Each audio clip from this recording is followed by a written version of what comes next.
INEC distributes election materials in Adamawa as political parties prepare for supplementary elections tomorrow. Rivers State Police Command arrests child trafficking syndicate operating within and outside the state. 2 terrorists have been neutralized following a counter with police patrol teams in Katsina State. On the foreign scene, Jack Teixeira appears in court for allegedly leaking confidential U.S. defense and intelligence documents. Good evening, this is News at 7 on Western Spring Television. My name is Tunde Ido. We begin with politics as the Independent National Electoral Commission, INEC, in Adamawa State has commenced the distribution of sensitive and non-sensitive election materials to the areas where the supplementary election will take place in the state tomorrow. INEC had declared the March 18th governorship election in the state inconclusive as the number of PVC collected in areas where the election was cancelled was higher than the margin of lead. The election is contested between Senator Aishatu Binani of the All Progressive Congress, APC, and the incumbent governor Umar Fintiri of the People's Democratic Party, PDP, who is leading with over 30,000 votes.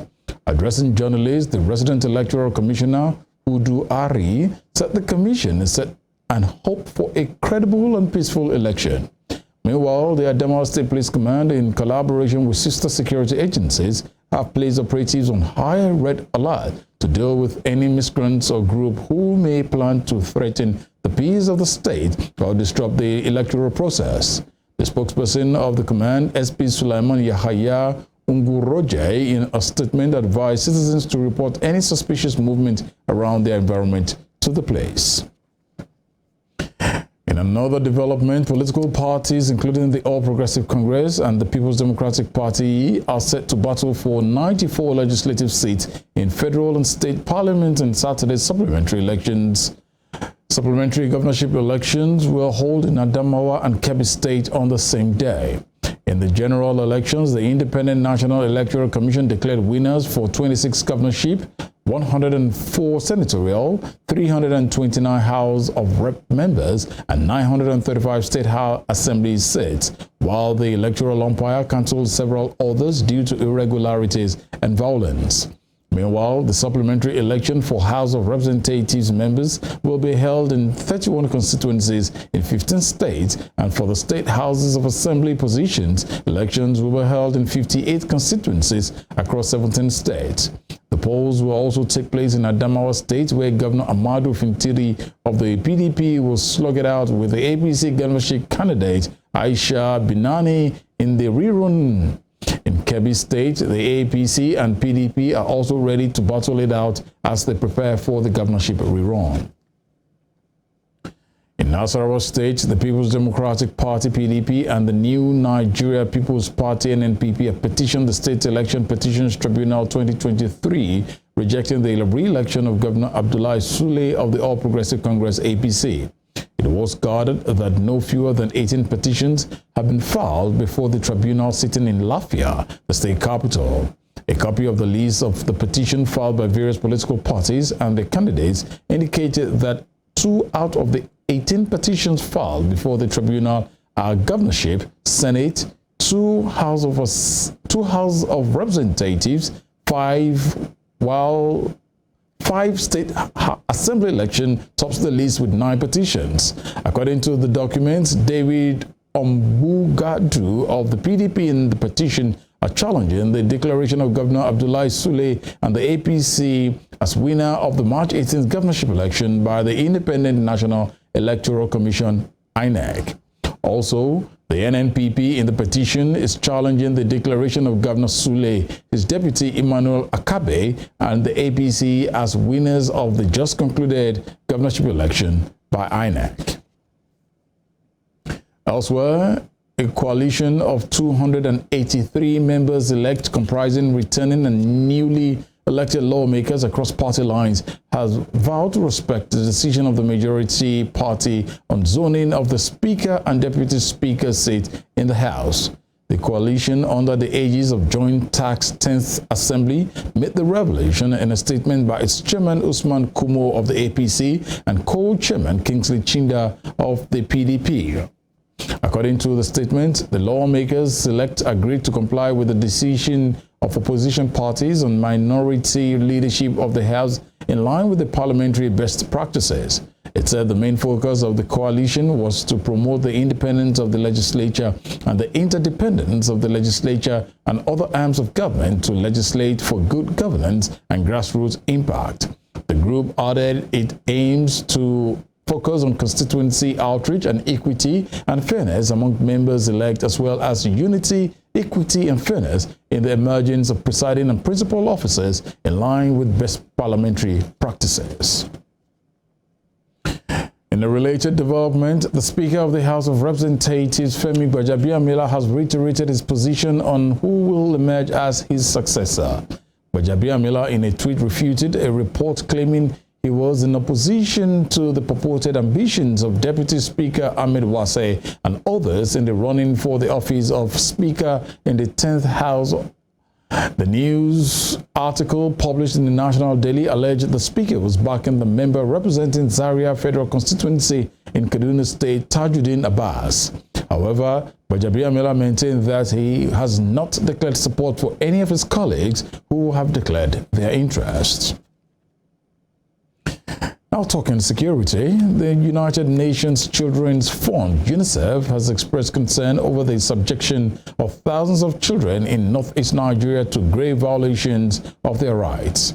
In a statement today, it lamented that 9 years after 276 schoolgirls were abducted in the middle of the night from their dormitory in Chibok, 96 girls remained in captivity. It added that the most common violations were recruitment or use of children by armed groups with 700 verified cases, followed by abductions of children with 693 incidents and killings and maiming with 675 incidents. The statement also cited a Teachers Registration Council of Nigeria report that claimed that between 2009 and 2022, around 2,295 teachers were reportedly killed in attacks and over 19,000 teachers were displaced. Also, more than 1,500 schools were said to have closed because of insecurity and 910 schools were destroyed. In Rivers State, the State Police Command said its operatives have arrested a child trafficking syndicate, which included 3 women operating within and outside the state. The command stated that the feat followed a complaint lodged by a woman in Ubima community in the Ikwere local government area of the state that her child was missing. The State Police Public Relations Officer, Grace Eringe Koko, disclosed this in a statement issued in Port Harcourt on Friday.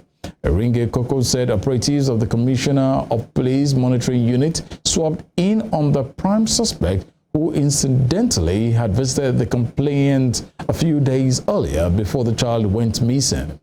The police stated that while some of the rescued children have been reunited with their parents, efforts were ongoing to rescue 2-year-old Jasper Friday, sold at Asaba Delta State. The command therefore requested all well-meaning and public spiritual persons to supply the police with information that can lead to the rescue of the child. Moving up north, 2 terrorists have been neutralized and several others escaped with various gunshot wounds following an encounter with police patrol teams in Katsina State. The incident, which occurred today at about noon, saw the police exchange fire with the terrorists at the residence of one Sakin Fulani of Danmarke village located in Dagwawa district, Kofi local government area of the state. The officers, led by the divisional police officer in charge of Kofi Division, engaged the terrorists and successfully repelled them.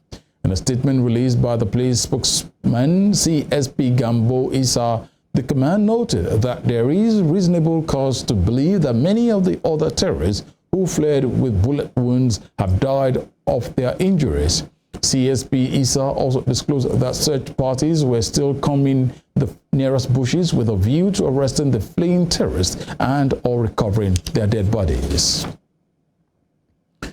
In Zamfara State, the police tactical operatives have rescued 9 hostages comprising 7 females and 2 males who were kidnapped on Tuesday at Kucheri village in Safe local government area of the state. According to the Public Relations Officer of the state, CSP Mohammed Shehu Anipar, the rescue of the victims was courtesy of a piece of credible information obtained from a Good Samaritan, which the police used and successfully rescued the victims safely. CSP Shehu also revealed that the victims, while with the police, underwent medical checks at the police clinic facility in Gusau, after which they were interrogated by detectives and have been reunited with their family and relatives. The Commissioner of Police, Kolo Yusu, while congratulating his operatives for their rescue mission of the victims, reassured the public of the sustained onslaught against the activities of bandits and other criminal elements. You're watching News at 7 on Western Spring Television. Still to come. Lagos State government suspends all development plans on Banana Island after the collapse of 7-story building under construction on First Avenue. We'll bring you more on this when we return.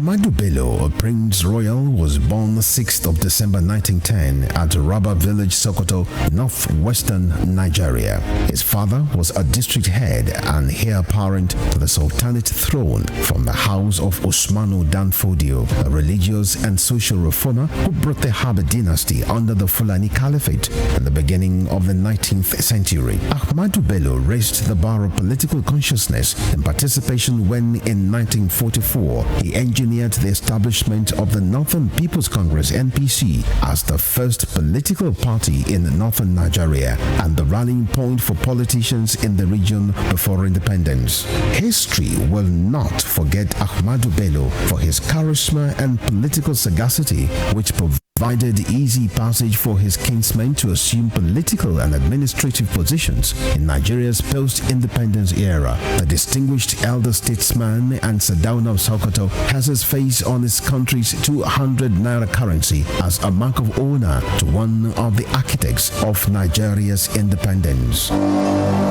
Western Spring Television identifies Ahmadu Bello as a watershed character in history. The British Empire was the largest and the most powerful in the world. At its zenith, the empire embraced a quarter of the earth's land surface and imposed her imperial majesty's rule on more than 458 million peoples across nations and continents. The empire took off with overseas possessions and trading posts established by England, spread over 3 million kilometers between 16th and early 18th century. Like previous empires, the British Empire began to crumble on its weight of overstretched territories and growing unrest in our various colonies. Today, the British Empire no longer exists. What is in place is the Commonwealth of Nations, a loose association of sovereign states which recognize the King of England as the titular head. Western Spring Television identifies the British Empire as a watershed empire in history. Born Jeremiah Oyeni Obafemi on March 6, 1905, Obafemi Awolowo was a prime architect of Nigeria's independence and most consummate advocate of free education and social welfare in Africa's most populous nation. Erudite politician, thinker, and philosopher, Awo was fondly addressed by associates and political colleagues, brought his unique attributes to bear on governance in the defunct Western region. He administered as leader of government business and the premier between 1955 and 1958. Obafemi Awolowo's premiership witnessed pioneering in the multi-sectoral policy initiatives and execution. The Western region under his administration paraded several enviable records. first television station in Africa, first real estate in Nigeria, first high-rise building in Nigeria, first modern sports stadium in Nigeria, first agricultural settlement in Nigeria, first modern civil service secretariat in Nigeria, and first industrial estate in Nigeria. His face is on 100 naira denomination as a mark of honor for his distinguished services to his country. Western Spring Television identifies Obafemi Awolowo as a major character in history.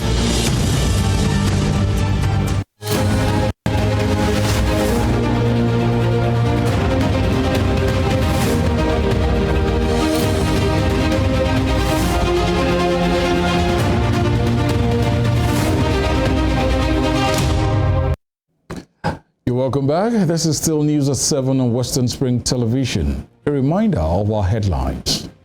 The Independent National Electoral Commission (INEC) in Adamawa State has commenced the distribution of sensitive and non-sensitive election materials to the areas where the supplementary elections will take place in the state tomorrow.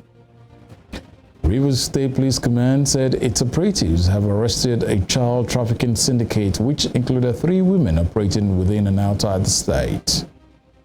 2 terrorists have been neutralized and several others escaped with various gunshot wounds following an encounter with police patrol teams in Katsina State. On the foreign scene, Jack Syria has appeared in a Boston court for allegedly leaking confidential U.S. defense and intelligence documents. In the meantime, the Lagos State government has suspended all developmental plans on Banana Island after the collapse of a 7-story building under construction on First Avenue. Commissioner for Information and Strategy, Gbenga Omotosho, disclosed this in a statement that this halt was subject to a comprehensive audit by the officials of the Lagos State Building Control Agency. He also revealed that the audit will help the state government determine the number of buildings being constructed without proper approval, as well as verify if approved buildings are being built in line with the approval limits provided. So far, nobody has died in the incident, which occurred on Wednesday as of the time of this report.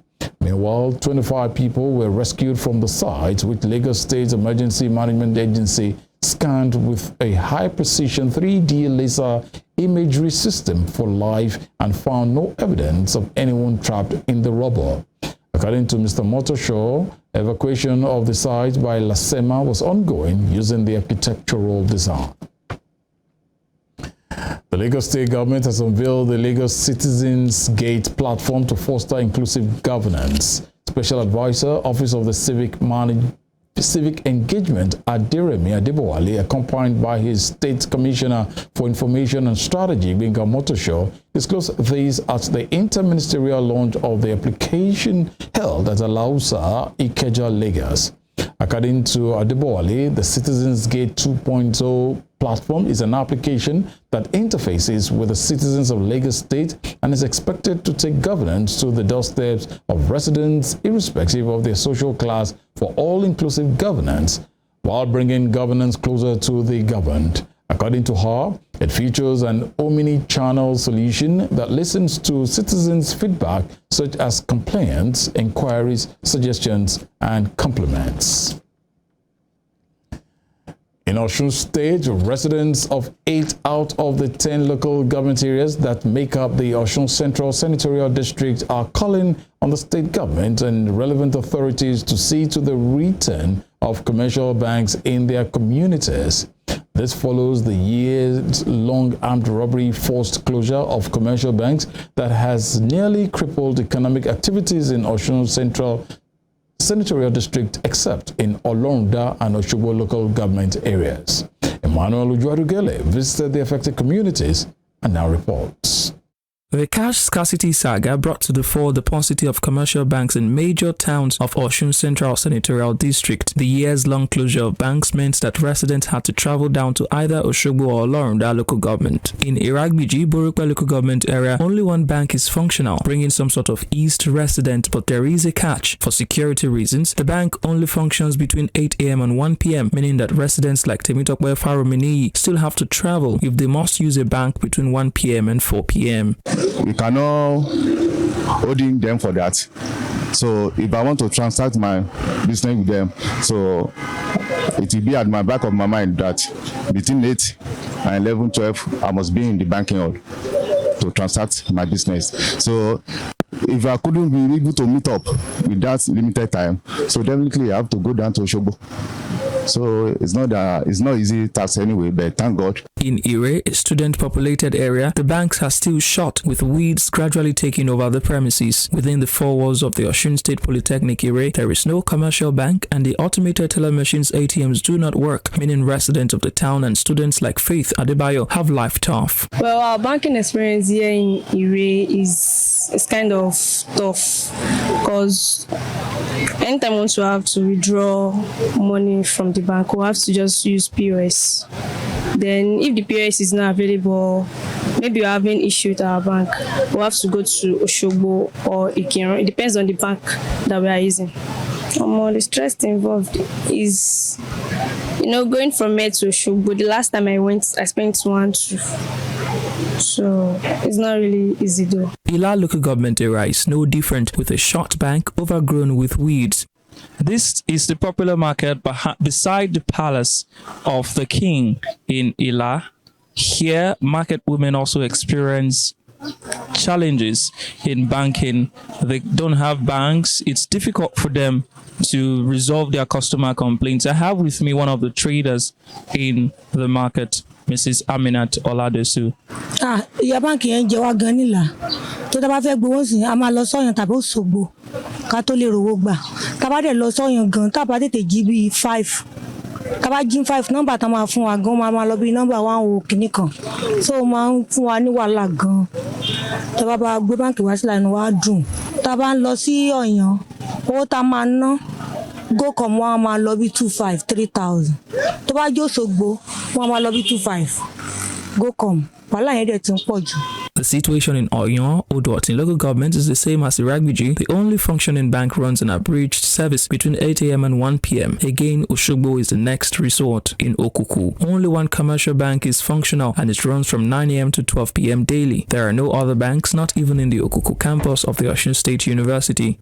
This is Emiloju Ikirun. Behind me is a building that is supposed to be a bank. It was one of the casualties in the incessant robberies years ago. This particular building never recovered, and that means that it has ceased to function as a commercial bank. Residents of Ikirun, including Mr. Deji, who now joins us, also say that they have difficulties. It's not easy at all, because even let us assume we have any issue with our bank or anything, we leave this place here to Osogbo. It's not easy. I don't know, maybe it can be easy again to help us bring this bank back to our area. If it can easily possible, I will be happy with that. Residents of the 8 other local governments in Osun Central Senatorial District, where banks are not functional at all or where they run skeletal services, often have to depend on point of sale operators POS. But what happens when these POS operators do not have cash? What happens when these customers have issues with their banks? It means they have to travel kilometers to sort out their issues. They are now imploring the government to facilitate the return of these banks to their communities and ensure that there is adequate security and other enabling environment for these commercial banks to thrive. Emmanuel Ujadigele, Western Spring Television News. The Olubadan of Ibadan land of Alekan Balogun was yesterday presented with a letter of appointment as the Chancellor of the Kano State Government-owned Sadatu Rimi University of Education, Kumbosto. The State Governor, Abdullahi Ganduje, who was represented by the State Commissioner for Information and Internal Affairs, Mohammed Gaba, presented the letter to the Royal Father in his palace at Ibadan, Oyo State. At the event, Governor Ganduje said the decision to honor the Royal Father with the appointment was born from the desire to maintain the cordial relationship between Kano and Ibadan. The State's Executive Council had recently approved the appointment of the Olubadan as the Chancellor of the institution. The remains of the first ever beauty queen of Western region of Nigeria, Victoria Modupe Oke, has been interred in Ibadan. Oke Oke was crowned Miss Western Region in Ibadan in 1956. She qualified as a radiographer and worked for the University College Hospital, UCH, Ibadan for many years, becoming the first female president of the Senior Staff Association of the college. At a funeral service for her today at Scripture Union Center, Sango in Ibadan, the presiding minister of God charged men and women to live impactful lives as Modupe Oke did while here on earth. Late Victoria Modupe Oke was born in 1930 and lived for 92 years.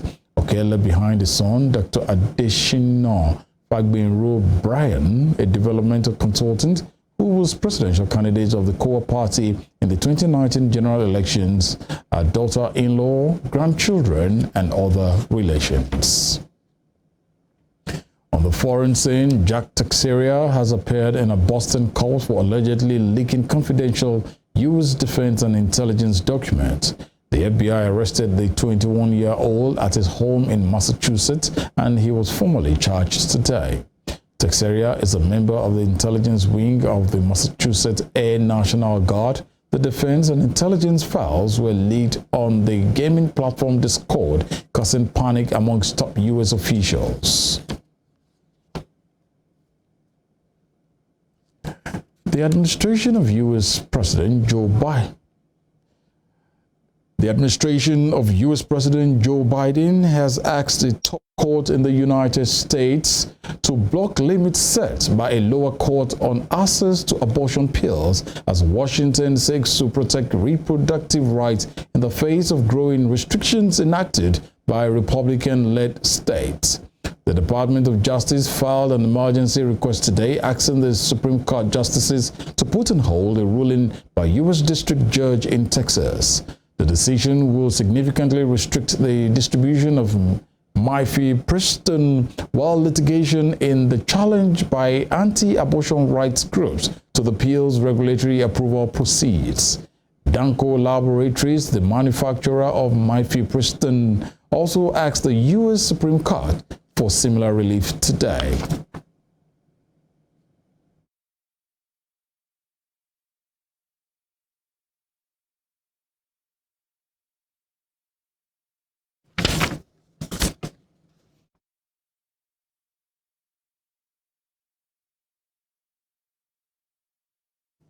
We'll bring you that story we brought you earlier again. On the foreign scene, Jack Teixeira has appeared in a Boston court for allegedly leaking confidential U.S. defense and intelligence documents.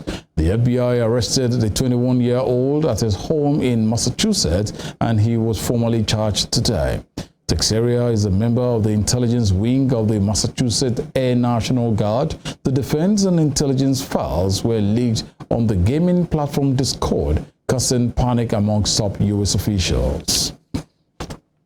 The FBI on Thursday arrested Jack Douglas Teixeira, a 21-year-old member of the U.S. Air National Guard, over the leaks online of classified documents that embarrassed Washington with allies around the world. Federal agents in an armored car and military gear swooped in on Teixeira, dressed in gym shorts, a t-shirt and trainers, at his home in Dayton, Massachusetts, a mostly wooded town of 8,000, about 80 kilometers south of Boston. Pentagon officials said they were still assessing the scale and scope of the leak, which appeared to show classified information about the war in Ukraine and U.S. allies. At a separate news conference, Defense Department spokesman Brigadier General Pat Ryder said the leak had been a deliberate criminal act. It is important to understand that we do have stringent guidelines in place for safeguarding classified and sensitive information. This was a deliberate criminal act, a violation of those guidelines. And so, again, I think that's important to understand. Now, we will continue to do everything we can to ensure that people who have a need to know when it comes to this kind of information have access to that. We're always going to learn from every situation. But again, this is something that we'll continue to look at. Recall that Defense Secretary Lloyd Austin had said in a statement promising to get to the source of the leak and uncover the extent of it, leaving no stone unturned. We take this very seriously, and we will continue to investigate and turn over every rock until we find the source of this and the extent of it. Officials have repeatedly warned, however, that some of the documents had been doctored and may be used in disinformation campaigns. Texera was an airman first class at Otis Air National Guard Base in Massachusetts, according to his service record. He joined the Air National Guard in 2019 and worked as a cyber transport systems journeyman or an IT specialist. The documents leak, posted largely on social media sites, was believed to be the most serious security breach since more than 700,000 documents, videos, and diplomatic cables appeared on the WikiLeaks website in 2010. Attorney General Merrick Garland told reporters Texera was wanted in connection with an investigation into alleged unauthorized removal, retention, and transmission of classified national defense information. Today, the Justice Department arrested Jack Douglas Teixeira in connection with an investigation into alleged unauthorized removal, retention, and transmission of classified national defense information. The FBI on its part said its agents had conducted authorized law enforcement activity at a residence in North Dayton, Massachusetts. Texera was expected to appear in court on Friday, a spokesperson for the U.S. Attorney's Office in Boston said. Meanwhile, the Justice Department did not say what charges Texera would face, although they will likely involve criminal charges of willfully retaining and transmitting national defense information. Although the leak only garnered widespread attention after an April 6 story in the New York Times, journalists have found evidence that the documents, or at least some of them, had been floating around on social media as far back as March or even January. The leaks revealed information about allies including Israel, South Korea, and Turkey, and while U.S. officials believe most of the materials are genuine, some, however, appeared to have been altered to show inflated estimates for Ukrainian battlefield casualties in the war with Russia, as well as understated numbers for Russian forces. Temitope Ajijalaoluola, Western Spring Television News. And in South Africa, a convicted rapist and murderer who escaped from jail last year has appeared in court for the first time since his rearrest earlier this month. Thabo Bester, the so-called Facebook rapist who used the social media site to lure victims, alleged at today's hearing that his ID number is incorrectly listed on documents and that it is not safe for him to eat prison food in case somebody poisons him. Instead, he wants his lawyers to provide his meals, and he has refused to eat for the past 48 hours. His lawyers said Bester would not apply for bail, but argued he maintains the right to do so at a later date. Bester's case has now been postponed until next month. Still in Africa, Botswana President Mokgweetsi Masisi has denied allegations that he planned to replace his deputy Slumba Sogwane. This follows speculations that Mr. Masisi will fire his deputy after the 2024 general elections. Speaking after chairing a meeting of the ruling Botswana Democratic Party, President Masisi said Mr.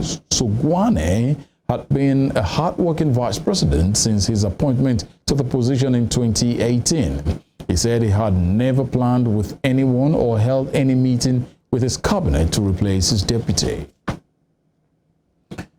And in Asia, a bus carrying Israeli tourists overturned on a rural road in central South Korea, leaving one person dead and dozens more injured. According to local police, the bus carrying 33 Israeli tourists was traveling from the popular historic city of Gyeongju in the southeast to nearby Chungju when it flipped over after taking a sharp turn.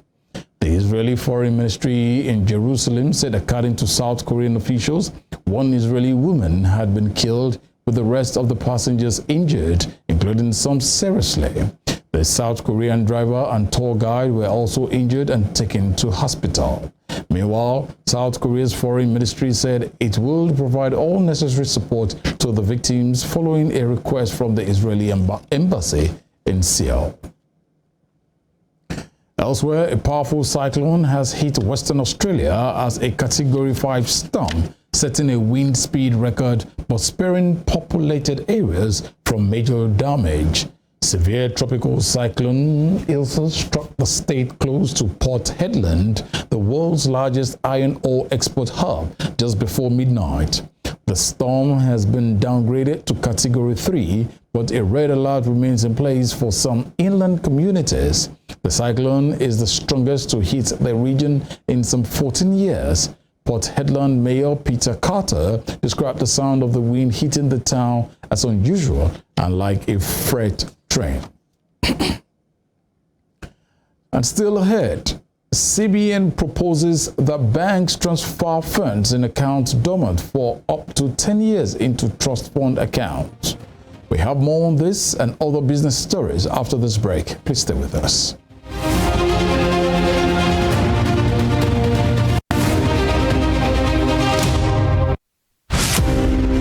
Nelson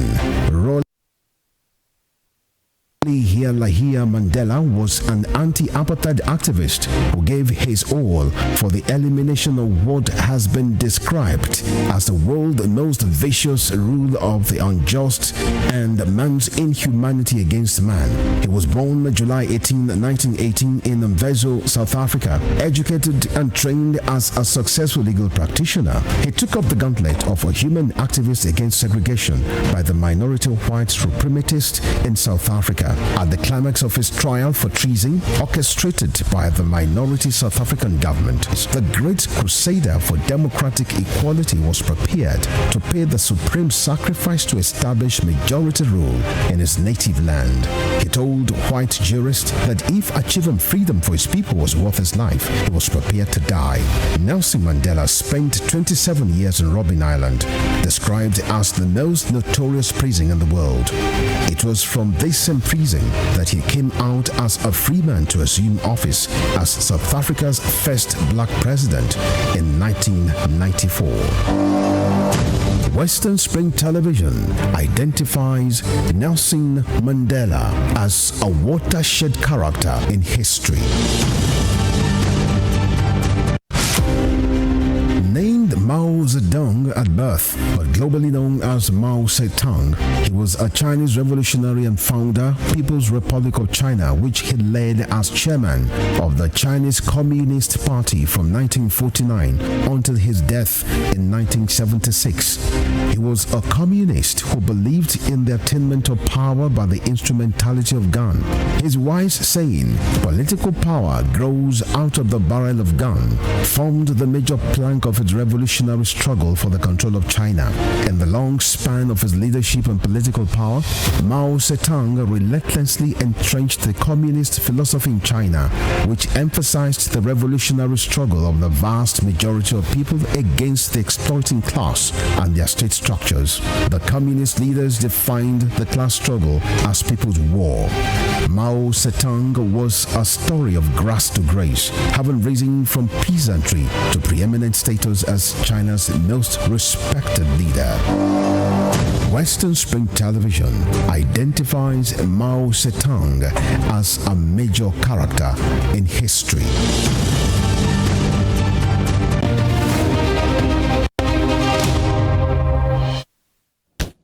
You're welcome back. Now to some business stories. The Central Bank of Nigeria, CBN, has proposed that banks should transfer funds in accounts that have been dormant for up to 10 years into a trust fund account. This is contained in the recently released exposure draft of guidelines on the management of dormant accounts, unclaimed balances, and other financial assets in banks and other financial institutions in Nigeria. The circular accompanying the exposure draft stated that the guideline was in response to requests from banks and other stakeholders for the CBN to clarify the procedures for the management of dormant and inactive accounts by banks in the country. The circular, which was signed by the Director of Financial Policy and Regulation Department of the Apex Bank, Chibuzo Efobi, also called for inputs which should be sent within 3 weeks. The draft states that banks and other financial institutions are expected to transfer all unclaimed funds into an unclaimed balances trust fund pool account, which will be domiciled at the CBN. The federal government has said the amount spent on subsidizing premium motor spirit, popularly called petrol, between 2005 and 2021 was 13 trillion naira, adding that the country lost 16.3 trillion naira to oil theft from 2009 to 2020. It disclosed this in Abuja through the Nigeria Extractive Industries Transparency Initiative at a policy dialogue on oil swap co-hosted by NATI and Policy Alert, an indigenous civil society organization with support from the opening extractive.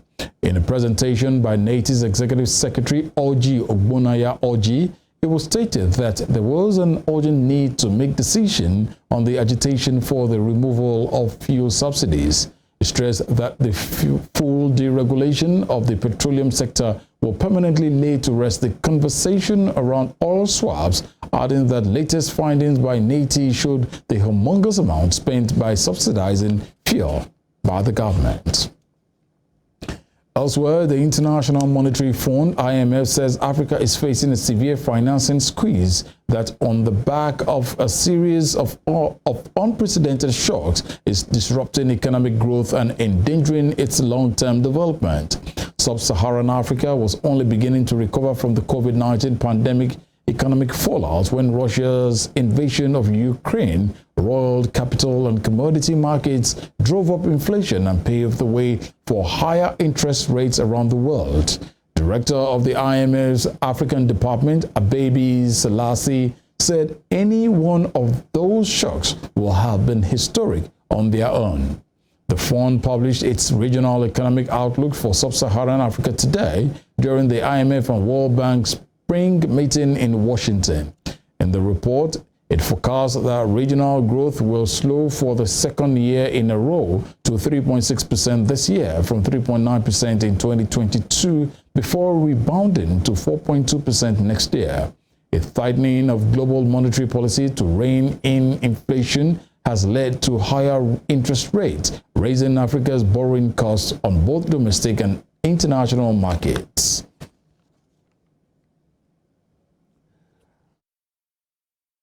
This tends to be, of course, unless you're part of a monetary union, there's a lot of variation in inflation and also a country-specific assessment that has to be done on the causes of inflation.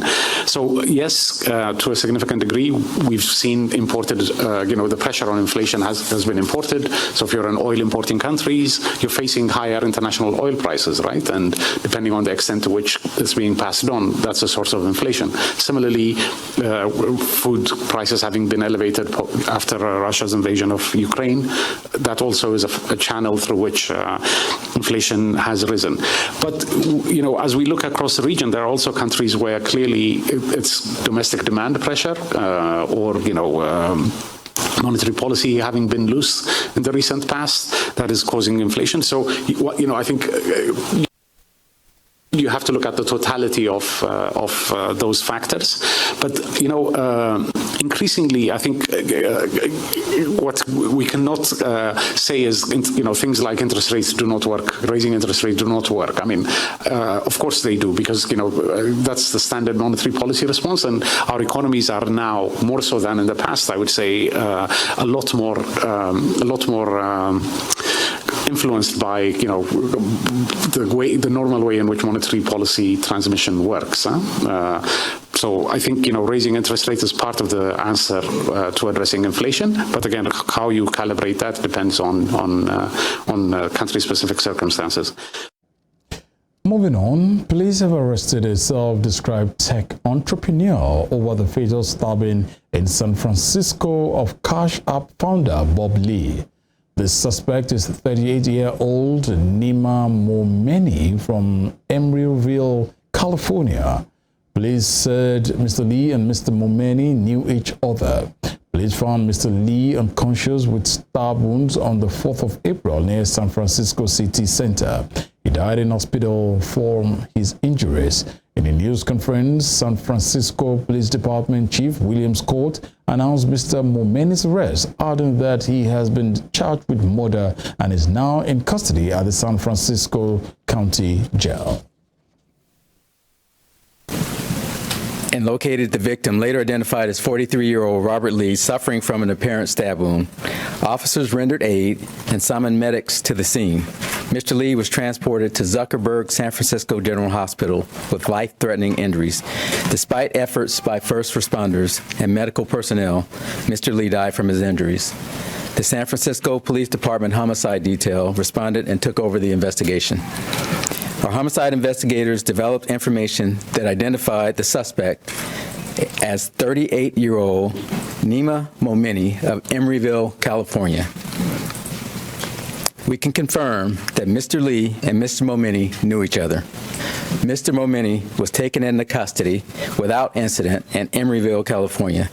He was transported to the San Francisco County Jail and booked on one charge of murder, California Penal Code Section 187A.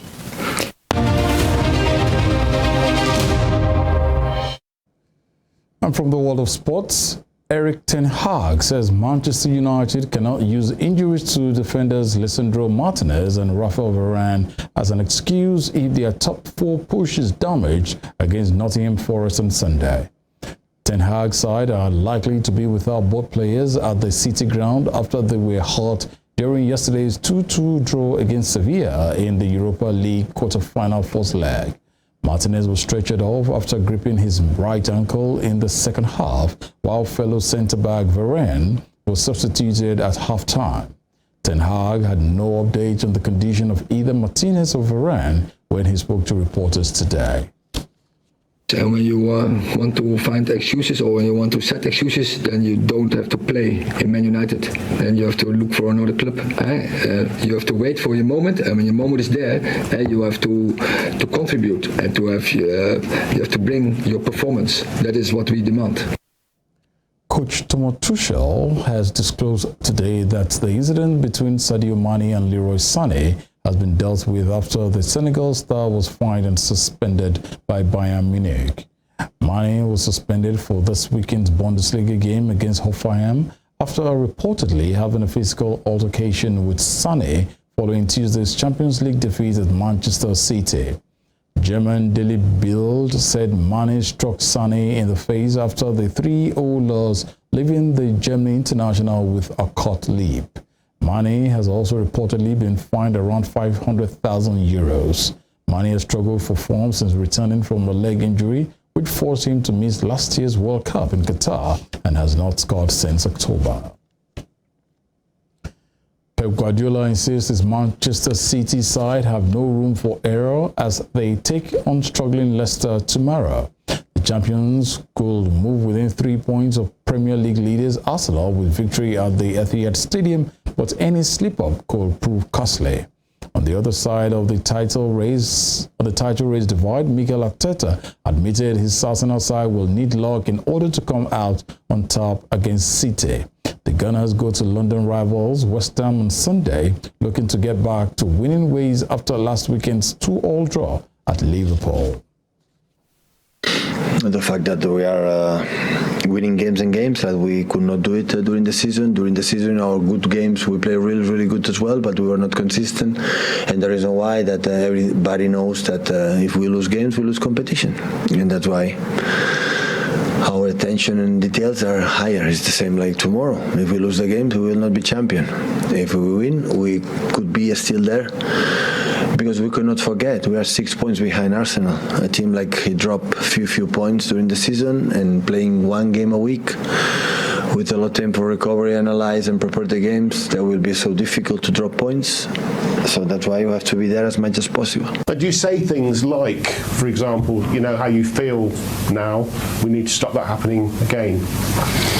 Yeah, after the game, it's easy to say stop happening. We try to prevent that in many moments against them, and we actually did it because they're going to have periods of dominance, periods where they get you into that chaotic game that they're exceptional at, and we didn't manage to get out of that game well enough, and that's what we suffer. Is luck, among other things, going to be a factor in the run-in to the title? You need luck. You need luck in the right moment. That luck, why that luck is coming from, I think is really important, and how you think about it and what is going to happen. But is another part in the sports. Sometimes about inches, and those inches has to go your way. And that's all at this hour, but before we go, here is a recap of our major stories. The Independent National Electoral Commission (INEC) in Adamawa State has commenced the distribution of sensitive and non-sensitive election materials to the areas where the supplementary election will take place in the state tomorrow. Rivers State Police Command said its operatives have arrested a child trafficking syndicate which included 3 women operating within and outside the state. 2 terrorists have been neutralized and several others escaped with various gunshot wounds following an encounter with police patrol teams in Katsina State. On the foreign scene, Jack Teixeira has appeared in a Boston court for allegedly leaking confidential U.S. defense and intelligence documents. Please do follow us on our social media handles on Facebook, Instagram, and Twitter at Western Spring Television. You can also watch us live on our YouTube channel at Western Spring Television. I am Sunday Ido.